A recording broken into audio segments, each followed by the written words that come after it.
Quiero comenzar contando acerca de un matrimonio cristiano que vivían discutiendo, agrediéndose con palabras, con insultos. Todos los días era una guerra campal en su casa. Sus hijos se sentían mal porque al ver que sus padres tanto se agredían, se decían insultos. Y aparentemente no había motivos que justificaran tal cosa. Nunca hay motivos para que se agredan la gente. Las cosas se pueden arreglar de otra manera. Pero ellos, siendo cristianos, tenían ese tipo de conducta, de vida. Entonces fueron a su pastor a decirle: pastor, tenemos problemas. Nuestra relación interpersonal entre nosotros como matrimonio no funciona. En apariencia no hay nada que justifique. Yo no encuentro algo que justifique la actitud de mi esposo, y él dijo lo mismo. Entonces el pastor se interesó mucho en su situación y comenzó a indagar, y muy pronto se dio cuenta que en realidad la guerra no era entre ellos. La guerra era contra fuerzas invisibles, poderosas, que los estaban atacando para que entre ellos no haya paz, para que no haya armonía, para que no haya entendimiento. Es decir, que eran atacados por fuerzas demoníacas. No lograban derrumbarlo porque eran creyentes, seguidores de Cristo, pero que los afectaba. Esto mismo puede estar pasando en tu matrimonio. Esto mismo puede estar pasando en tu familia, entre hermanos, entre esposos. Esto mismo puede estar pasando en el ministerio que Dios te entregó, con otros hermanos en la fe. Esto puede estar pasando en la iglesia, puede pasar en cualquier lugar, porque el diablo existe. Jesús tuvo una lucha frontal contra el diablo al comenzar su ministerio, y él habló claramente de la existencia del diablo y sus seguidores, que son los demonios, que son ángeles caídos. Entonces el Señor me habló claramente que yo debo exponer, enseñar cómo nosotros debemos tratar este tema. Por eso hoy estudiaremos nuestra lucha contra el diablo. Nuestra lucha contra el diablo. Nosotros no quisiéramos tener esa lucha, pero querramos o no, esa lucha es real. Vamos a ser atacados. Y vamos a estudiar un pasaje de las Escrituras que probablemente la conozcas muy bien, a esa parte de la palabra. Pero sucede lo mismo que con los billetes. Si yo te preguntara de qué color es el billete de 50 pesos, me dirías, azul. ¿De qué color es el billete de 500? Seguramente me dirías verde. Y si alguna vez vimos el billete de 1000 pesos, diría que es un poquito color ladrillo. Pero si nosotros investigamos, o yo te preguntara, ¿qué imágenes tienes en el anverso, en el reverso? A ver, me parece que un yaguareté en el verde, pero no más de eso. ¿Qué quiero decir? Uno puede conocer un pasaje de las Escrituras y creer que ya lo aprendió todo. Y hoy vamos a estudiar un pasaje muy conocido, pero hay detalles muy significativos que nos van a ayudar en nuestra lucha contra el diablo y nos van a dar la victoria para que nosotros siempre salgamos siendo vencedores en el nombre de Jesús y con su poder, que es irresistible. Así que prepárate a recibir el mensaje que Dios me mandó a decirte. Vamos a mirar en la carta a los Efesios, en el capítulo 6 y versículo 10. Efesios 6, 10. Donde leemos: por lo demás, hermanos míos, manténganse firmes en el Señor y en el poder de su fuerza. Aquí hay varios pensamientos que yo quiero destacar. En primer lugar, la primera expresión que dice: manténganse firmes en el Señor. Esto puede significar dos cosas. Primero, firmes en el camino del Señor. Porque una de las estrategias del diablo es que nosotros abandonemos el camino del Señor. Él no se va a dar por vencido. Durante toda la vida el diablo trabajó para que yo abandone el camino del Señor, tire la toalla, cuelgue los guantes, abandone el ministerio, pero por la gracia de Dios, Ebenezer, hasta aquí me ayudó el Señor y eso pasó contigo también. El Señor está con nosotros como poderoso gigante. Y si Dios es por nosotros, ¿quién contra nosotros? Seguiremos hasta el fin. Aleluya. Gloria a Dios. Manténganse firmes en el Señor, entonces significa firme en el camino, pero también firme en la lucha contra el diablo. Hay una lucha permanente que no va a cesar de por vida. Él nunca se da por vencido, siempre lo va a seguir intentando. Hay una segunda expresión dentro de este versículo que dice, y en el poder de su fuerza, y en el poder de su fuerza. ¿Qué quiere decir? No podemos luchar solos contra el diablo, no podemos. Necesitamos el poder de Dios para vencerlo. No se te ocurra luchar por tu cuenta porque vas a perder. Pero en el nombre de Cristo y en el poder del Espíritu Santo, la victoria es tuya y es mía. Jesús dijo, separados de mí, nada pueden hacer. Pero con Cristo somos más que vencedores. La palabra de Dios dice que para esto apareció el Hijo de Dios, para deshacer las obras del diablo. El punto es, yo lo tengo al Hijo de Dios conmigo, yo ya lo recibí en mi corazón como mi Señor y Salvador, yo ya le confesé arrepentido mis pecados, yo ya soy un seguidor de Cristo, Cristo vive en mí. Eso marca la diferencia. Yo puedo creer la historia de Cristo, pero tener a Cristo en mi vida marca la diferencia. Eso me da el poder del Espíritu Santo para luchar y vencer contra toda fuerza de las tinieblas. Así que para esto apareció el Hijo de Dios, para deshacer las obras del diablo. Primera de Juan 3:8. Avancemos al versículo 11. Dice, revístanse de toda la armadura de Dios para que puedan hacer frente a las acechanzas del diablo. Cuando Pablo escribía esto por inspiración del Espíritu Santo, estaba pensando en un soldado romano que tenía un atuendo, una vestimenta muy diferente a un soldado de la actualidad, a un militar. Tenía una coraza, tenía una armadura, tenía un escudo, tenía una espada, tenía un casco. Él estaba acostumbrado porque Pablo estuvo varias veces preso y entonces veía a los soldados que lo vigilaban cómo vestía. Con eso en mente, el Espíritu Santo lo llevó a hablar del soldado cristiano, haciendo una comparación del soldado romano al soldado cristiano y dándole a cada parte de la armadura del soldado romano también un significado espiritual para nosotros. Por eso dice, en primer lugar, revístanse de toda la armadura de Dios. A veces ocurre que los cristianos ocupamos una parte de la armadura. Por ejemplo, el escudo, por ejemplo, que usaba el soldado romano, no era un arma combativa, sino defensiva, para defenderse. La espada era un arma combativa, para atacar. Pero había otra arma tan importante que era el casco. Usaban un casco. En la comparación espiritual, el casco representa la salvación, el casco de la salvación. ¿Qué significa? Una persona puede ser admiradora de Jesús, puede saber su historia, pero todavía no ser salvo. ¿Salvo de qué? Bueno, la palabra de Dios dice que todos somos pecadores y estamos separados de Dios, por más que tengamos una religión, por más que vayamos a una iglesia. Solamente recibimos la salvación del alma, la vida eterna, cuando recibimos a Cristo en nuestro corazón. El que tiene al Hijo de Dios tiene la vida eterna. El que no tiene al Hijo de Dios no tiene vida eterna.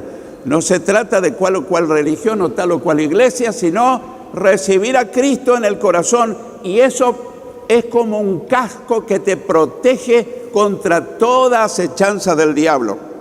En este mismo versículo, en segundo lugar, quiero destacar la expresión que dice, para que puedan hacer frente a las acechanzas del diablo. Para que puedan hacer frente a las acechanzas del diablo.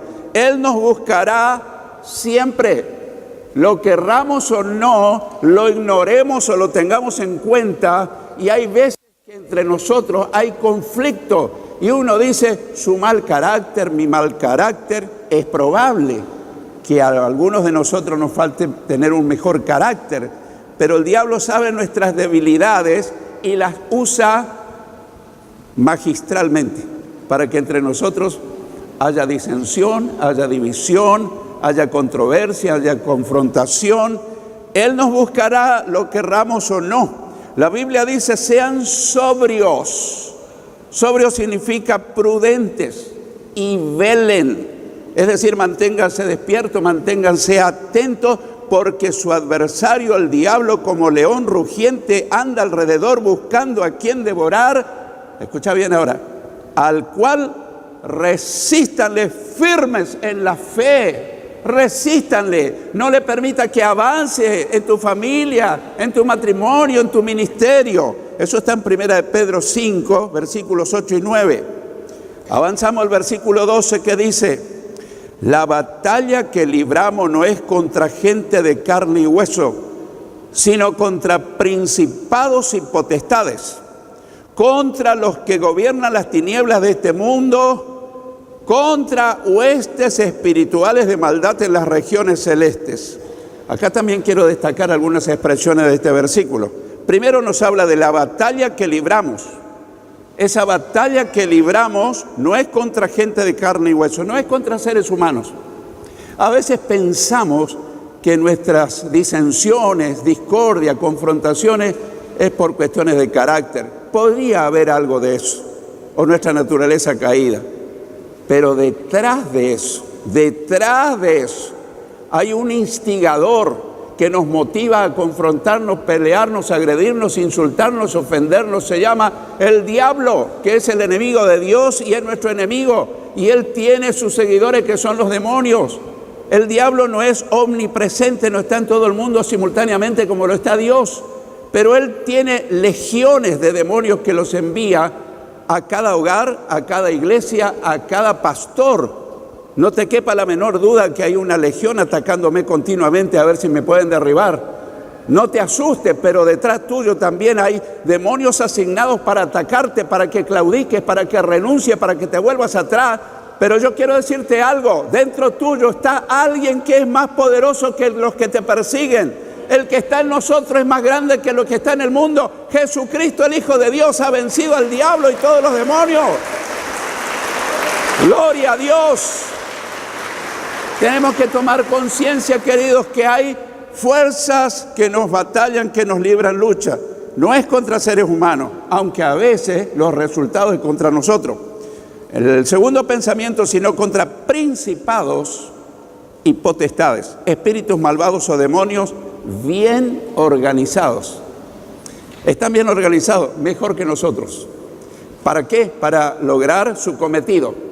Para ver si logran derribarte, desanimarte, para que a ver si logran apartarte del camino, para arrastrarte a las tentaciones, al pecado, para que fracases. Pero el Señor está con nosotros todos los días hasta el fin del mundo. Si nosotros dependemos de Jesucristo, no caeremos jamás. Él está con nosotros para siempre. Él te ama, Él te cuida, Él te quiere levantar, Él te quiere animar, Él te quiere entregar la victoria que logró en la cruz del Calvario. Por eso yo le digo, gracias Jesús, gloria a tu nombre por los siglos de los siglos. Aleluya al Cristo glorificado. Amén. El tercer pensamiento de este versículo dice, contra los que gobiernan las tinieblas de este mundo.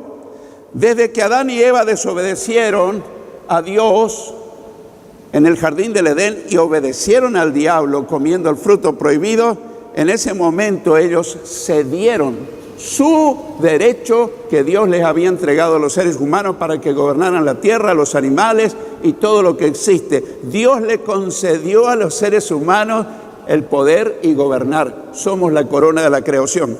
Pero cuando Adán y Eva desobedecieron a Dios y obedecieron al diablo, perdieron ese poder y se lo arrebató el diablo, que lo tiene hasta hoy. Ahora, cuando nosotros nos volvemos a Cristo y recibimos a Cristo, ese poder vuelve a nosotros. El poder que lo perdió Adán y Eva, hoy vuelve a nosotros si es que tenemos a Cristo en nuestra vida, el poder de ejercer dominio, autoridad y potestad sobre toda fuerza del mal y sobre todas las cosas. Cristo vive. Y porque Él vive, triunfaremos hoy, mañana y siempre. Cristo vive. Aleluya. En cuarto lugar, contra huestes espirituales de maldad en las regiones celestes. Tal vez nunca comprendiste bien. Estos seres malignos se mueven en el espacio, se mueven en la atmósfera, van de un lado a otro. Algunos teólogos dicen que se mueven en el primer cielo, que es la atmósfera, otros en el segundo cielo. Fueron echados originalmente porque eran ángeles en el cielo, en el tercer cielo, en el paraíso, en el trono de Dios, pero fueron echados. Yo personalmente más creo que se mueven en el primer cielo, que es la atmósfera. Va a tu casa, viene a mi casa, va a aquella iglesia, va a esta iglesia, va a este ministerio, va a este otro ministerio. Y a veces decimos, pero ¿qué pasa entre nosotros? ¿Por qué hay tanta discordia, pelea, disensiones? Por fulano, él es culpable, por mengano. Detrás de eso, invisiblemente, el diablo está atacando para desbandar la iglesia, para desbandar la familia, para romper el matrimonio, pero Cristo está con nosotros. Cristo está con nosotros y Él nos da la victoria en la medida que dependemos de Él, nos paramos firmes, reprendemos, rechazamos y tomamos la autoridad de Cristo, que la recobramos cuando recibimos a Cristo en el corazón. Avanzamos al versículo 13, dice, por lo tanto, echen mano de toda la armadura de Dios para que cuando llegue el día malo puedan resistir hasta el fin y permanecer firmes. También hay varias expresiones que quiero destacar. La primera, echen mano de toda la armadura. Ese pensamiento se repetía o se decía en el versículo 11, revístanse de toda la armadura de Dios. Uno puede estar usando parte de la armadura. Puede ser que yo estoy leyendo la Biblia, puede ser que soy un asiduo estudioso de la palabra, pero no oro. O a lo mejor sucede a la inversa, oro, pero no medito en la palabra de Dios. ¿Me explico? Entonces estoy usando parte de la armadura. La armadura es completa. Entonces, la recomendación de la enseñanza bíblica es que usemos toda la armadura, todo lo que Dios puso a nuestra disposición. En segundo lugar, para que cuando llegue el día malo, siempre somos atacados por el diablo o sus demonios. Pero viste que hay esos días especiales. Se te quemó la heladera, se te rompió el jarrón que tenías guardado, que era de la abuela.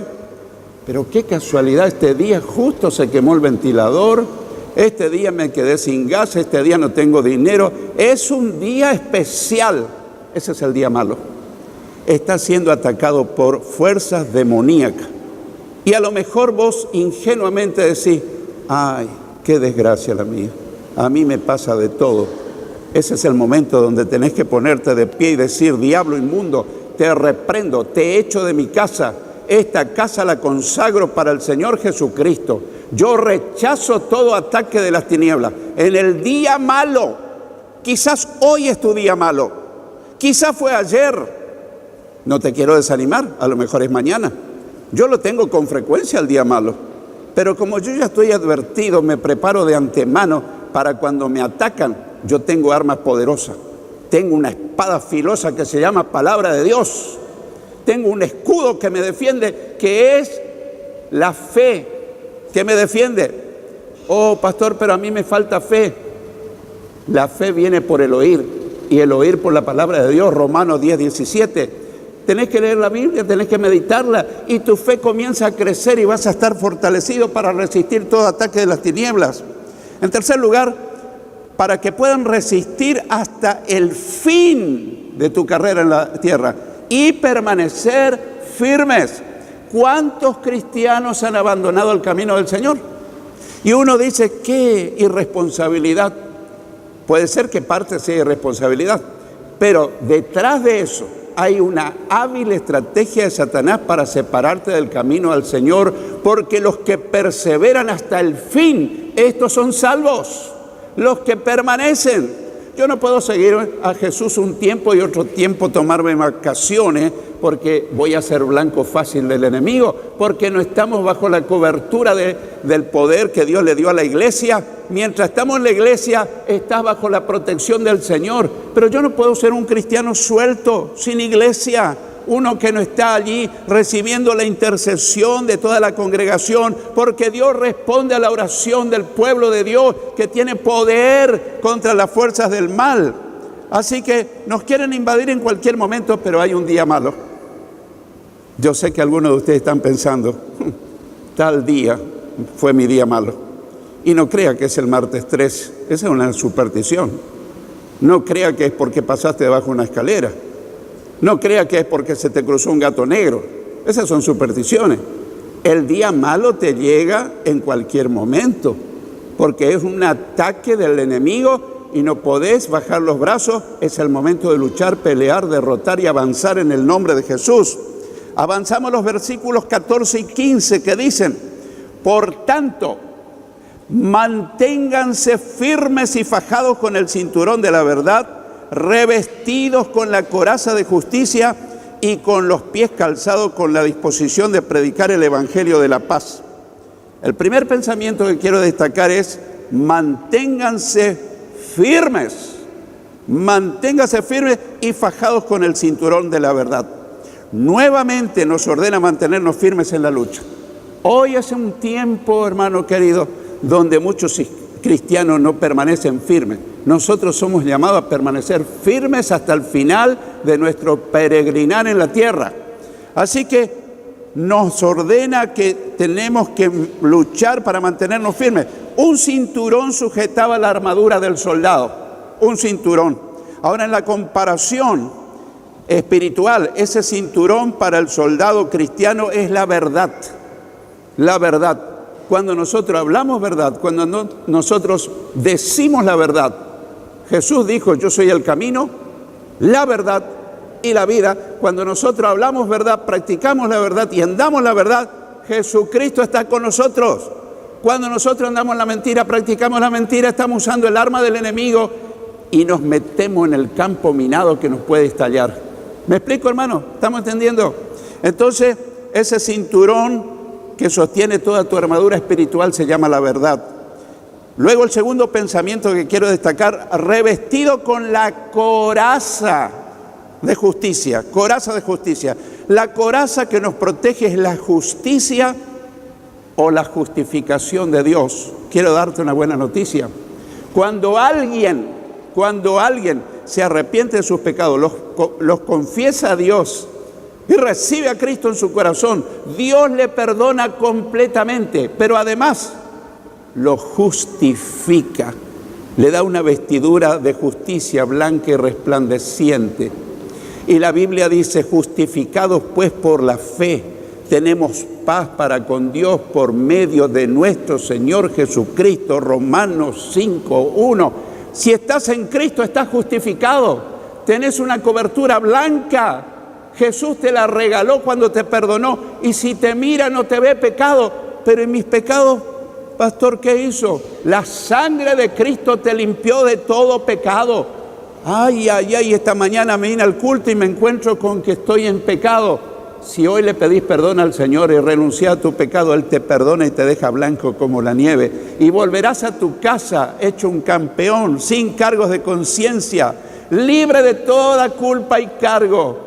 Y esa cobertura, la justicia divina, te cubre. Así que la coraza de justicia es la justificación que Jesús le da a los que lo reciben como Salvador. El tercer pensamiento de este versículo es: con los pies calzados con la disposición de predicar el evangelio de la paz. Los pies calzados para el soldado cristiano significa la obediencia a la gran comisión. Un soldado camina en sus calzados. Ahora nosotros debemos caminar simbólicamente en la evangelización. Calzado los pies para el soldado cristiano significa salir, caminar, hablar de Jesús, y estamos usando también una parte de la armadura. El versículo 16 dice: además de todo esto, protéjanse con el escudo de la fe, para que puedan apagar todas las flechas incendiarias del maligno. Primer pensamiento que destaco: protéjanse con el escudo de la fe. El soldado romano tenía un escudo oblongo, ovalado quiere decir, con el cual no peleaba, se defendía de los ataques con espada del soldado enemigo. Así que la fe para el soldado cristiano es el escudo que le protege. La fe puesta en el Señor, no puesta en mí, no puesta en la iglesia, no puesta en el pastor, no puesta en un líder. La fe puesta en Dios que nos protege es nuestra arma defensiva. ¿Cómo andamos con tu fe? Jesús dijo, si tuvierais fe como un grano de mostaza, podrías decir a esta montaña, quítate de aquí, trasládate allá, y sucedería. Pastor, pero tengo muy poca fe. Pedísela al Señor, Él te la va a dar, leyendo la palabra, mirando espiritualmente a Jesús, puesto los ojos en Jesús, el autor y consumador de la fe. El que mira o camina mirando a Jesús, su fe se aumenta y comienza a caminar de victoria en victoria a pesar de los problemas. El segundo pensamiento es para que puedan apagar todas las flechas incendiarias del maligno. En la antigüedad los soldados tiraban flechas, pero también tiraban flechas y le ponían brea, le prendían fuego, y eran los dardos encendidos del maligno, como dice otra versión. O sea, tiraban flechas con fuego. ¿Qué hace el enemigo en nuestros días? Tiran flechas con fuego. Ay, ¿cómo se entiende eso? Cuando estás participando de chismes, de murmuraciones, estás recibiendo flechazos encendidos. Porque después que escuchás que alguien te dice chismes y chismes y chismes, al rato tu fe se comienza a quemar. Tu ánimo se comienza a diluir. O a veces sin querer vos decís, pero ¿te enteraste lo de fulano? ¿Y qué pasó? Ta. Chisme, murmuración, son flechas encendidas que sin querer nosotros podemos tirar. El diablo nos puede usar para herir a un hermano, para lastimar a un hermano, para quemar la fe, los sueños, las ilusiones de otro hermano. O sea que tenemos que tener cuidado. Cuando alguien viene a chismear de alguien, decirle, hermano, hagamos una cosa. Si a vos te parece que fulano anda mal, arrodillémonos a interceder por ese hermano. O vamos juntos a hablarle. Te puedo asegurar que no va a venir por segunda vez a chismear, a murmurar de ese hermano. Se va a cortar. Impedirás que las flechas encendidas del maligno lleguen a otro o te lleguen a tu vida. El versículo 17 dice, cúbranse con el casco de la salvación y esgriman la espada del Espíritu, que es la palabra de Dios. Cúbranse con el casco de la salvación. El soldado romano se cubría la cabeza con el casco. El soldado cristiano está cubierto con la salvación que le da Cristo. Te pregunto, ¿ya recibiste a Cristo en tu vida? Yo siempre creí en Cristo, pastor. Sí, eso no es suficiente. Si yo te dijera, ¿crees que en el banco hay $1.000.000? Seguramente que sí. ¿Está ese $1.000.000 en tu bolsillo? Seguramente que no. Una cosa es creer en Cristo, otra cosa es tener a Cristo. Esta mañana puedes recibir a Jesús en tu corazón y entonces tendrás el casco que te va a proteger, que te va a dar salvación, que te va a ayudar a enfrentar al enemigo. En segundo lugar, la espada del Espíritu es la palabra de Dios. Un soldado romano usaba una espada que era el arma combativa. Un soldado cristiano usa la espada del Espíritu. ¿Cuál es la espada del Espíritu? La palabra de Dios. ¿Cuánto tiempo la estudias? ¿La lees? ¿La meditas? ¿La memorizás? ¿La practicás? Jesús en el desierto, cuando se confrontó con Satanás, le decía, escrito está, escrito está, escrito está. Resultado, Satanás no pudo resistir la palabra. Cuando estás en un combate frontal con fuerza invisible, empezás a repetir versículos bíblicos. Empezás a decirle, Satanás, Jesús prometió tal cosa. Jesús prometió tal cosa. Y el diablo no puede resistir, porque la palabra de Dios tiene poder. La palabra tiene poder. Avancemos al versículo 18. Dice, oren en todo tiempo con toda oración y súplica en el Espíritu, y manténganse atentos siempre orando por todos los santos. Oren en todo tiempo, con toda oración y súplica en el Espíritu. El cristiano debe orar continuamente en todo lugar y suplicar guiado por el Espíritu Santo. Todos tenemos que tener un tiempo de oración privada. Pero mientras vas en el colectivo, conduciendo tu automóvil o vas caminando, en vez de ir pensando cosas preocupantes, anda orando. Anda orando. El ama de casa mientras cocina, mientras limpia la casa, está orando. Señor Jesús, yo te entrego esta carga, te entrego esta preocupación. Te invito a venir a mi hogar, te invito a socorrerme. Eso es orar continuamente. Déjate guiar por el Espíritu Santo. En segundo lugar, manténganse atentos, siempre orando por todos los santos. No debemos orar solamente por nosotros. Necesitamos mantenernos atentos, velando, no dormidos espiritualmente, siempre orando por todos los hermanos en la fe. Los versículos 19 y 20 dicen: oren también por mí, dice Pablo, para que cuando hable me sea dado el don de la palabra y dé a conocer sin temor el misterio del Evangelio, del cual soy embajador en cadenas. Oren para que lo proclame sin ningún temor, que es como debo hacerlo. Primer pensamiento que destaco: oren también por mí. Notamos que él pide por alimento, por salud, notamos que él pide por sus familiares. Está ausente ese tipo de pedido. Notamos que él pide para que oren por él, pero ¿por qué y para qué? En segundo lugar, para que cuando hable me sea dado el don de la palabra, para que Dios le dé la capacidad de hablar del Evangelio de Cristo. ¿Para qué?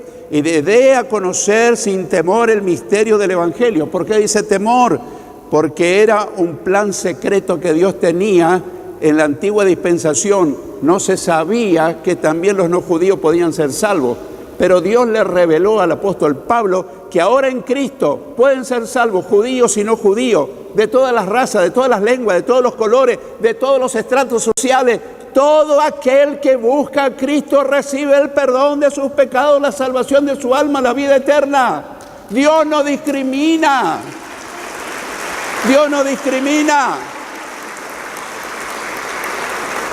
Quiero decirte algo: vas a escuchar en internet a predicadores calvinistas que vas a escuchar que dicen que en la eternidad pasada Dios escogió a algunos para ser salvos y a otros los destinó en la eternidad pasada para que vayan al infierno. Eso es una enseñanza diabólica. Dios quiere que todos sean salvos y vengan al conocimiento de la verdad, pero el hombre tiene libre albedrío para decidir por Cristo o rechazarlo. Ah, pastor, yo no lo rechazo, pero lo aceptás y veremos. Jesús dijo: el que conmigo no recoge desparrama. O somos de Él o lo negamos a Él. No se puede ser ambiguo. Entonces tenemos que ser gente decidida. En cuarto aspecto, oren para que lo proclame sin ningún temor. Finalmente que pide que ore por él, Pablo, para que predique el Evangelio sin temor. Quiero concluir. Después de enseñarle el pastor este pasaje bíblico al matrimonio que discutían en la casa, que no se llevaban de acuerdo, ellos preguntaron: pastor, ¿hay alguna receta rápida que podamos poner en práctica antes de empezar con todo lo que hemos aprendido? Sí, le dijo el pastor. Hay una frase bíblica que Dios le está diciendo. ¿Cuál es? Sométanse pues a Dios, resístanle al diablo, escucha bien, y Él huirá de ustedes. Sométanse pues a Dios, resístanle al diablo, y el diablo huirá de ustedes. Por si tomás nota, Santiago 4:7. ¿Qué quiere decir someterse a Dios? Obedecerle. ¿Qué quiere decir someterse a Dios? Aceptar a Cristo en el corazón, seguirle, serle fiel, estar bajo su cobertura, su protección, su poder, su autoridad, la unción del Espíritu Santo.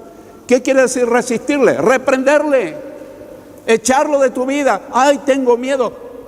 Tenés autoridad sobre el diablo y los demonios, porque cuando tenés a Cristo tenés autoridad. Dios te da autoridad para que lo rechaces de tu casa, de tu trabajo, de tu ministerio, de todas partes. ¿Necesitas tener la victoria sobre el diablo? Poné en práctica esta recomendación final. Sométanse pues a Dios, resístanle al diablo y Él huirá de ustedes. Si esta mañana oramos con la autoridad de Dios y lo reprendemos, no te quepa la menor duda que Él se va a ausentar de tu matrimonio, de tu familia, de todos los problemas que tal vez te están atacando, de tu ministerio, tal vez en tu trabajo, y porque Él vive, triunfaremos hoy, mañana y siempre. Cristo vive, y porque Él vive, la victoria es nuestra. El que tenga oídos para oír, que oiga lo que Jesús te dice y me dice.